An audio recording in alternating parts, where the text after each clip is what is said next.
Préparez-vous à faire connaissance avec un homme dont le courage et la détermination seront à coup sûr vous inspirer. M. Normand Dubé est un citoyen de Pointe-aux-Trembles depuis juillet 2000. Âgé de 52 ans, il travaille pour la compagnie SICO où il représente fièrement les 225 travailleurs à titre de président du syndicat CSN.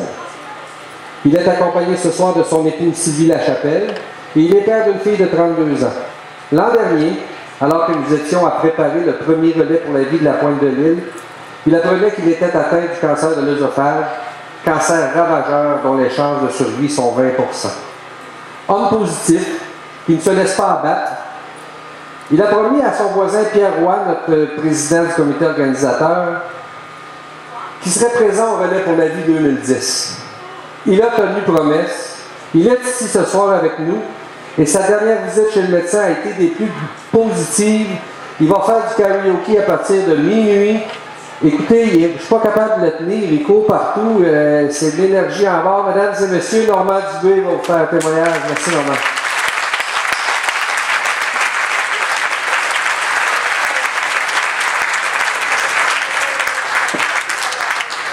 Moi, je n'écris pas mes discours parce que j'en fais de temps en temps, mais dans des salles de syndicats. C'est un peu différent. Là, ce dont je vais vous parler, vous êtes les personnes qui allez comprendre le plus facilement. Donc, je ne vous expliquerai rien. Je vais vous raconter mon histoire, mais je ne vous expliquerai rien parce que vous comprenez tout ça. Moi, j'ai appris que j'avais un cancer de l'œsophage l'année dernière, il y a 14 mois. Et comme tout le monde, quand je l'ai appris, comme plusieurs, j'ai été voir sur Internet qu'est-ce que ça dit, ça, cancer de l'œsophage. Ça dit que 80% des gens décèdent dans la première année du diagnostic. Ça fesse.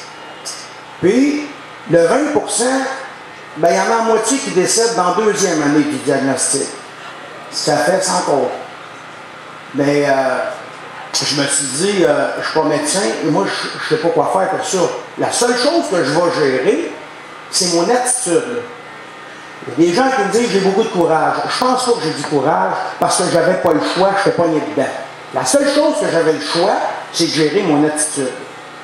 Donc là, j'ai dit, moi, je vais gérer mon attitude, je vais laisser les médecins, je vais leur faire confiance qui gèrent le bobo.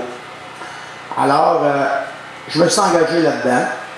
3 mois de chimiothérapie, installation d'un cathéter, de la chimio qui dure 8 heures à l'hôpital, 6 jours à 24 heures par jour avec ma petite pompe, puis là, avec les effets que tout le monde connaît. Mais je vous dirais que dans les 3 premiers mois, ça s'est bien passé. Je perdais 15 livres à chaque cycle de chimio, puis je les reprenais avant le deuxième cycle. Le médecin n'en revenait pas, c'est quoi ton secret? Vous m'avez dit qu'il ne fallait pas que je perde trop de poids, donc je m'arrange pour en reprendre dans chaque traitement. Fait que je perdais 15 livres, je le reprenais, j'arrivais au deuxième traitement, après sa balance, je trouvais ça formidable. C'est sûr que le matin, dans mes toasts, avec mes céréales, c'était pas du lait, c'était de la crème 35%. Je faisais tout, puis je mangeais, parce que j'avais encore la capacité de manger sans problème. 3 mois de chimio, là, après ça, c'est la chirurgie. Là, j'ai une coupure d'à peu près 10 pouces sur l'abdomen, puis un autre aussi longue dans le dos. Et après la chirurgie, un autre 3 mois de chimio, ça a été pas mal plus rough. Parce qu'au début, je me disais même que, écoute, c'est pas si pire que ça. La chimio, c'est assez acceptable. Et que j'ai ravalé mes paroles dans le deuxième cycle.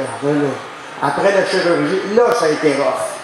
Mais à chaque fois que j'avais un bout difficile, je me disais, il y en a des pires que moi sur la terre. Même à l'hôpital, j'avais un fatigant dans ma chambre qui se plaignait des services et tout ça. Puis je disais, écoute, Baquet, là, c'est sûr que si on prend une marche tous les deux, là, dans l'hôpital, on va trouver plein de monde qui n'ont pas la force de se plaindre. Veux-tu, là, on va essayer d'être ici en convalescence, puis on va profiter des soins qu'on reçoit, parce qu'il y a encore de l'espoir pour nous autres. Il y a des gens qui n'ont pas d'espoir, il faudrait leur en donner. Moi, je me promenais dans les corridors avec tous mes tuyaux, là, le drain dans le poumon, le drain dans l'estomac, le cathéter, puis je me mettais un gant sur la tête, tu sais, des gants de chirurgien sur la tête. Puis là, je me promenais, puis je faisais la poule dans le corridor. Tout le monde trouvait ça bien drôle. Je faisais rire les patients, je faisais rire les médecins, je faisais rire les infirmières. Mais faire rire les autres, ça me faisait du bien à moi aussi. Hein? Puis, moi, ce que j'ai trouvé le plus dur, c'était d'annoncer à mes proches Parce que l'annonce de la Société du cancer, là, que le monde part par en arrière, à renverse, là, et que c'est donc vrai. Hein? Ça, vous le savez, c'est donc vrai, cette annonce-là, quand on l'apprend, puis quand on l'annonce aux autres. Fait quoi, pour l'annoncer aux autres, ça, j'ai fait. Tu sais, tout le monde envoie des jokes par courriel, hein? Des courriels, tout le monde. Fait que ce que j'ai fait, moi, j'ai envoyé un courriel, puis j'ai intitulé C'est pas une farce. Là, tout le monde a su en même temps la même affaire. Puis là, tout le monde m'envoie des courriels d'encouragement. Fait que là, je les ai tous imprimés. Ben là, j'en ai au-dessus de 200. Je me suis dit, si j'ai des bouts que je suis plus déprimé, ben, je pourrais les relire, ça va me monter le moral. J'ai amené mon livre avec moi, il est dans ma tente, s'il y en a qui veulent le voir tantôt. Puis je me disais, ben, ma femme avait pris ça tellement dur d'apprendre que j'ai le cancer, que je me suis comme obligé de banaliser mon état. Pour pas qu'elle prenne ça trop dur. Parce que je suis quand même, sans prétention, un gars assez exceptionnel. Et puis, je comprenais son désarroi de peut-être risquer de me perdre. Fait que, alors, mais en quelque part, je me dis, bon, ça serait une perte aussi pour plein de monde. Fait que, non, mais juste pour vous dire, c'est un peu l'attitude que j'ai eue depuis le début. Je me disais, bon, ben, bon, c'est pas si pire. Il y en a encore deux sur 10 qui vont t'offrir un an. Bon, ben, je vais prendre ces deux-là. Quand j'ai vu le chirurgien la première fois, il m'a dit, M. Dubé, il dit, c'est sérieux ce que vous avez, il dit, j'en sauve pas plus qu'un sur 5. Je dis, c'est très triste ça. Mais je dis, je connais pas les 4 autres. Fait que, par contre, de m'accepter comme patient, ben, je vais augmenter vos statistiques parce qu'ils ne semblent pas tellement reluisants. Là, il s'est dit, j'étais le gars, c'est quelle sorte de gars que c'est ça, hein? Mais finalement, ça s'est bien passé. Et puis là, c'est dur de parler de 14 mois de ma vie en 5 minutes parce que je sais que vous devez manger. Bien, suite à ça, moi, je peux vous dire que si on peut gérer notre attitude, puis on a des gens autour de nous qui nous aident aussi, des aidants, il y en a, hein? Mais je pense que l'attitude qu'on a va être très déterminante pour la suite des traitements qu'on a à subir, tout ça. Moi, là, j'ai appris la semaine dernière que là, j'ai passé un premier scan après toute ma chimio et tout ça. Puis mon premier scan, il m'a dit, le médecin, il dit, écoute, pour l'instant, je ne vois pas de cancer. Puis j'en vois plus. Fait que j'ai dit, la première fois qu'on s'est vu, tu m'as dit que t'en sauvais 1 sur 5. C'est quand tu vas me confirmer que c'est moi le 1. Il dit, tu peux pas faire ça tout de suite, mais il dit là, tu n'es plus juste 1 sur 2.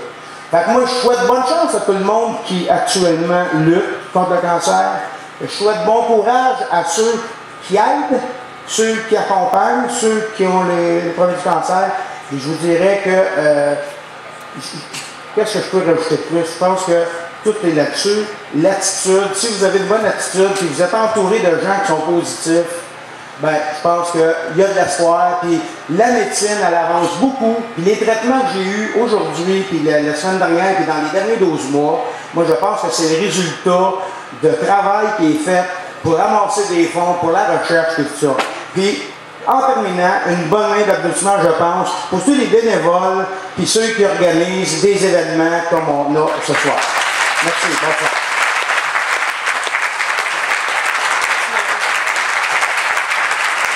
Merci Normand.